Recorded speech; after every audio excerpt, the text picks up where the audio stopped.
بسم الله والحمد لله والصلاة والسلام على سيدنا رسول الله وعلى آله وصحبه ومن والاه. بداية رمضان مبارك سعيد مظفر لجميع المسلمين ولأحبابنا في الزاوية العلوية وعلى رأسهم شيخها الأستاذ من تونس وسيدي مولاي الذي دعاني لهذه المحاضرة. Je me présente, Ahmed Greg Hussein, docteur en astrophysique à l'Université de Grenade, actuellement chercheur au CRAG. Ma spécialité d'origine, c'est l'astrophysique et je m'intéresse aussi à des aspects culturels, historiques, notamment l'histoire des sciences et l'épistémologie. Donc, dans cette présentation, dans cette conférence, on va essayer de parler du temps. On va se donner du temps pour parler du temps. Donc, c'est quoi le temps et sa conception, mais on va bien sûr se limiter au cadre islamique et on va se limiter dans la sphère de la civilisation islamique. Le temps tel qu'on l'utilise, tel qu'on le conçoit tous les jours, donc on se donne du temps, on fixe le temps, on s'offre du temps, et puis on n'a plus le temps est passé, le temps, il y a aussi on dit aussi que le temps c'est de l'argent maintenant, ça c'est plus récent, ça veut dire que c'est quelque chose qu'on vit. On vit avec le temps, on le sent, on le ressent, et on essaie de le maîtriser. Mais ça reste, bien sûr, le temps reste un concept ou un sens très difficile à cerner, très difficile à définir même. Du coup, plein de philosophes se sont intéressés au concept, allant de l'Antiquité grecque, de Platon, Aristote, passant par la civilisation islamique, notamment Ibn Sina, Ibn Rushd, Al-Farabi, et bien sûr, plus récemment, on a les définitions récentes du temps, kantiennes et de Bergson. Donc, c'est des approches en fait différentes de ce concept parce que les points de vue, les perspectives sont différentes. Mais ce qu'on va essayer de présenter, c'est on va se limiter à comme on l'a dit au début, à la civilisation islamique. Dans la civilisation islamique, on se rend compte tout de suite que le temps c'est quelque chose de très important parce que il y a une certaine rythmique dans la vie du musulman qui était à des temps particuliers, à des moments particuliers. En observant tout simplement les 5 piliers de l'islam, on a shahadatan, salat, siyam, zakat, al-hajj, on voit tout de suite que 4 de ces piliers sont liés au temps. Salat, la prière est délimitée par les 5 moments de prière, en plus d'autres moments. Zakat, bien sûr, c'est une fois l'an. Il y a le siyam qui est un mois l'an, c'est le mois de Ramadan. Et le hajj qui est aussi une fois l'an dans le mois de Dhul Hijjah. C'est dire l'importance que donne l'islam au temps. Et l'important, parce que en fait, ces moments particuliers sont des fois des conditions d'obligation et puis conditions d'acceptation. Shurut farida wa shurut qubul. Si on fait salat ad-dhuhr avant l'heure du dhuhr, cette prière est à refaire, elle n'est pas acceptée parce que on l'a faite avant le moment prescrit.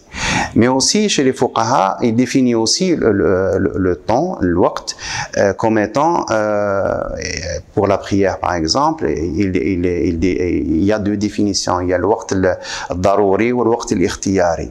Donc, il y a une approche de fuqaha. Si on voit du côté des philosophes musulmans, en particulier les mutakallimin, ils ont aussi la problématique du temps qu'ils ont essayé d'approcher à travers les questions de la continuité du temps, sa discrétion, est-ce que le temps est nombrable ou pas. Et il y a aussi l'approche des soufis parce que les soufis ont cette capacité de réduire le temps et de voyager dans le temps. Comment on peut approcher ça?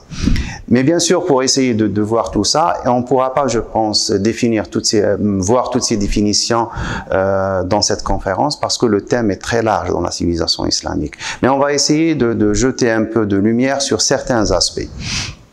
Le premier aspect qu'on va essayer de développer, c'est la base du lexique du temps qu'il y a dans la langue arabe, et de cette langue arabe, quels sont les mots liés au temps qui ont été choisis pour être intégrés dans le Coran. Donc, quand on voit dans les dictionnaires classiques, les Lisan Arab, ou le Muhit al-Fayruzabadi, ou plein de dictionnaires qui existent, on voit qu'il y a plusieurs définitions, qu'il y a plusieurs lexiques, il y a un vocabulaire très riche lié au temps. Donc, ça va de l'époque, de l'ère. Donc, on a le hiqab, on a l'asr, on a le uhud, et on a zaman aussi, on a zaman un peu plus réduit, on a l'waqt, on a le hin, on a l'an, on a sa'a, on a l'yawm, on a l'layla, on a tous ces mots définissent en fait ou bien des moments, des instants particuliers, ou bien des laps de temps, des durées de temps. Et bien sûr, puisqu'on vit dans ce monde, ces durées ne peuvent être comptabilisées, ne peuvent être mesurées que en prenant des repères naturels, ce qui existe autour de nous. Et ce qui existe autour de nous, ce sont les phénomènes naturels. Donc, comme référence temporelle, il y a plusieurs façons de se référencer et de délimiter ces durées de temps ou essayer de définir ces temps particuliers. C'est très commun dans toutes les cultures, on ne peut pas avoir autrement. La définition la plus simple, c'est l'alternance jour et nuit. Ça, on existe. Donc, en comptant le jour et la nuit, on peut compter le temps. Donc, ça, c'est une première approche et on voit ça dans un milieu naturel. Donc, c'est très naturel, c'est phénoménologique. On voit aussi l'alternance aussi des saisons. Ça, c'est plus long, donc ça dure pendant une année. On a, dans les zones tempérées, on a les 4 saisons qui vont s'alterner. Quand on va essayer de voir, on voit le changement, on voit le développement, mais c'est pas toujours fait de la même façon. Donc, il n'y a pas une répétition, la répétitivité n'existe pas. Mais ça nous aide quand même à comptabiliser le temps, à délimiter le passage, par exemple, d'une année. Une année, par exemple, chez nous, c'est le passage de 4 saisons, l'été, l'automne, le printemps et l'hiver. Et puis l'alternance jour et nuit. On peut comptabiliser le jour et la nuit, les séparant, ou on peut les joindre pour déterminer la journée. Ça s'est fait un peu plus a posteriori, et apparemment c'est les Babyloniens qui ont défini qui ont donné cette définition d'un jour de 24 heures, parce que ça n'existait pas auparavant. Il y a aussi cet aspect aussi de nommer les jours de la semaine, de comptabiliser une semaine. On ne sait pas en fait. Apparemment, c'est venu d'après la division par 4 du mois lunaire. Aussi, la lune est une référence pour le temps, elle a été choisie. Elle est aussi citée dans le Coran comme étant une référence temporelle. Donc, cette semaine, la définition et la nomination des jours de la semaine nous permet aussi de comptabiliser le temps qui passe. Et on voit que tout ça est lié à notre existence, donc c'est lié à notre vie, et c'est quelque chose de commun entre. Donc on peut partager ça avec tout le monde. On peut dire que ça c'est un temps aussi de société. Ça permet d'organiser la société, ça permet d'organiser la vie d'un individu. Mais il y a aussi des aspects du temps qui sont un peu plus abstraits, qui dépassent le cadre naturel. Par exemple, nos rêves. Quand on fait un rêve, on voit une évolution, on voit une histoire qui se passe, on participe à quelque chose, on voit des gens, mais on ne sait pas ça a duré combien de temps. On ne peut pas comptabiliser le rêve. Ça, c'est plutôt un temps psychologique. Et certains philosophes préfèrent ce temps psychologique au temps physique qu'on a défini au préalable. Donc, et tout ça existe, bien sûr, et existe dans la civilisation islamique. Donc, différents savants ont parlé de ces différents aspects. Maintenant, il y a aussi le problème de la mesure du temps. Donc, le temps, des fois, comme disait Saint-Augustin, si tu me poses la question, avant de me poser la question, je sais ce que c'est. Si tu me poses la question, je ne sais plus. Je perds la définition parce que c'est un sens instinctif, mais qu'on ne sait pas exprimer. Pour essayer d'exprimer ce temps, On a plusieurs façons de le faire. Dans la langue, on a aussi inventé les temps qui existent dans la grammaire. Donc, on conjugue dans un temps. Donc, quand un fait, un événement est passé dans le passé, on le conjugue dans le passé. Quand il est dans le présent, on le conjugue au présent pour différencier, pour voir qu'il y a... Ça, c'est un problème de chronologie, parce que le temps permet une organisation chronologique des événements et permet d'organiser notre récit et notre vie et la façon de citer, de se référer à des événements que nous avons vécus. Et cette chronologie, elle est définie par les temps utilisés dans la conjugaison. Et il se trouve que dans la langue arabe, il y a deux temps essentiels. Il y a le madi, donc ce qui est fait, ce qui est passé. Mais ça réfère un peu à la volonté de Dieu, parce que le madi huwa al-madi fina hukmuh. Parce que كل شيء مدبر بأمر الله. Tout revient à Dieu, c'est la décision de Dieu, et nous ne faisons que vivre la volonté de Dieu. Donc هذا هو الماضي. Il n'y a pas de futur dans la langue arabe, c'est toujours le mudari'. Le mudari' c'est le comparatif. Donc dara, c'est quelque chose qui est semblable, qui est comparé. Donc il y a le présent et il y a le futur. Qu'est-ce qui nous est demandé dans l'islam? La première des choses, c'est de vivre le présent. Parce que ce qui est fait, ce qui est bon, il est bon, Inch'Allah, il est accepté par Dieu, Maqboul indallah. Ce qui n'est pas mauvais, on a l'occasion de s'en repentir, donc faire une tauba et d'essayer de corriger ce qu'on a fait de mal. Mais ce qui est passé est passé. Le plus important, c'est de vivre le présent et de le vivre intensément et de le vivre dans la piété et dans le respect de la charia et dans le respect de la volonté de Dieu. Qu'est-ce qu'il y a aussi il y a aussi d'autres aspects qui ont été introduits dans la langue arabe à travers le Coran. Donc, c'est pas la charge culturelle antique de la jahiliya, de ce qui était de l'anté-islam. C'est plutôt l'islam qui est venu avec ses définitions des termes, parce qu'il y a dans le Coran aussi des termes de temps. La durée la plus ample, c'est le hiqba, donc qui est cité dans plusieurs versets du Coran. Il y a aussi l'Asr, c'est une sourate qui a comme intitulé comme titre Al-Asr. Il y a aussi l'Awqat, il y a l'Hin, il y a Sa'a, il y a l'Yawm. Tous ces mots ont été choisis et ont été intégrés dans le vocabulaire coranique. Par contre, des termes comme Zaman, ils n'existent pas dans le Coran. Mais ça, c'est la volonté divine, c'est le wahi, c'est comme ça. À travers tout ce lexique, on voit qu'il y a l'utilisation de ces mots a des fois plusieurs sens, à des sens différents. Par exemple, sa'a, elle est utilisée pour définir une durée de temps physique de notre vie, ma labithu illa sa'a. Par contre, il y a aussi la définition de sa'a comme étant une définition plus lointaine. Donc, sa'a, qiyam sa'a, yawm sa'a, c'est le moment de la fin des temps, c'est le moment de la fin du monde. Il y a cette façon. Il y a aussi les échelles de temps qui sont utilisées dans le Coran. Il y a plusieurs échelles de temps. Il y a sana, donc à l'échelle humaine. Il y a aussi le défi qui a été donné à travers l'exemple de Ahl al-Kahf, les hommes de la caverne qui ont vécu, on dit 300 ans et plus. Donc ça c'est un comptage, mais c'est plutôt un comptage terrestre parce que ça se réfère à notre vie. Mais il y a aussi la définition, ces définitions qui échappent à notre comptage terrestre. Par exemple, ça pose problème. Et dans un autre verset,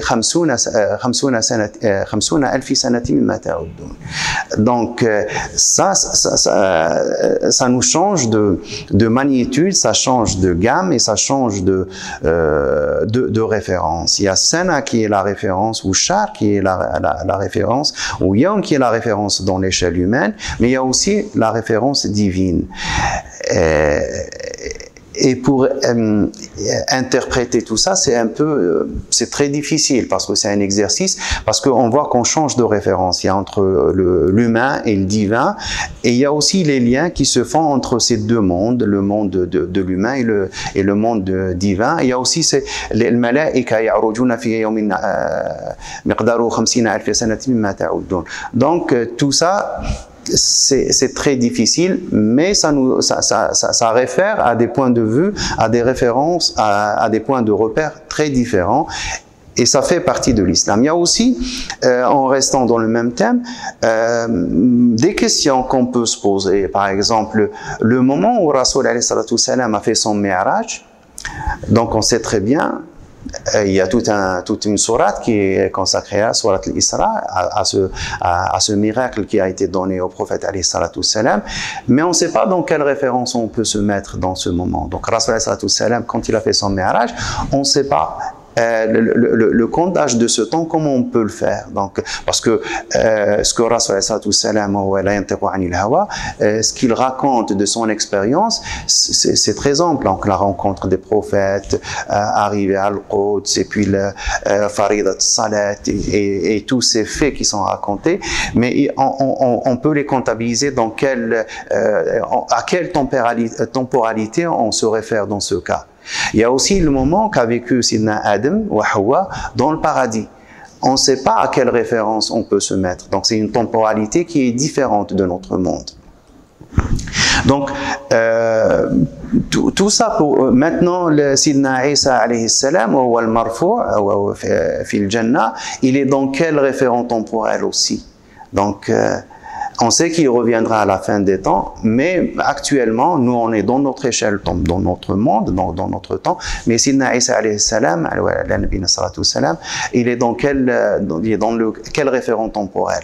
Tout ça, c'est des questions qui restent ouvertes. Il faut dire que le temps, c'est un thème qui n'a pas été très travaillé dans la civilisation islamique, du moins par les savants modernes. Donc, c'est un chantier qui reste vraiment à travailler et à étudier, à analyser et voir, parce qu'il y a plusieurs aspects. Donc pour revenir à l'aspect plutôt terrestre, donc la mesure du temps, comme on en a parlé, donc la mesure du temps, elle est liée à des phénomènes terrestres. On a dit à travers le soleil, à travers la lune, à travers l'alternance jour et nuit. Et il y a aussi l'importance du temps dans l'organisation de la société. Auparavant, la société était organisée aussi. Il y avait ce qu'on peut appeler comme étant le temps conventionnel. Je donne un exemple. Par exemple, il était convenu que quand il y a un décès, l'enterrement se fait le lendemain au moment de Salat al-Dahr. C'était convenu, c'était connu, ça donnait le temps à tout le monde de s'organiser, ça donnait le temps à la famille de se regrouper, aux voisins de se retrouver. C'était conventionnel et c'était comme ça. Actuellement, avec l'arrivée de cette nouvelle tendance, on peut appeler wahhabite par exemple, ils ont cassé cette convention et ils ont réinventé une nouvelle organisation de la société. Donc on peut voir cette influence qu'a l'être humain aussi de désorganiser une société à travers le facteur temps, à travers l'organisation temporelle de la société. C'est très important. Il y a aussi cet aspect qui est relié au temps, qui est l'écriture de l'histoire. L'homme n'est homme que du moment où il a pris conscience de son existence, de son passé, où il a commencé à se soucier aussi de son futur. Donc au moment, le récit historique, donc il existe dans l'humanité depuis tout le temps, on le sait, les gens ont tendance, quand ils vieillissent à un certain moment de leur vie, à raconter leur vie, à partager leur expérience, et ça fait partie de l'apprentissage, c'est très important, cette façon de transmettre le savoir, cette façon de transmettre les expériences d'une génération à une autre, parce que la civilisation, par définition, n'est qu'un cumul d'expériences. Il est très important de cumuler les expériences pour pouvoir construire quelque chose de nouveau, quelque chose aussi de pérenne.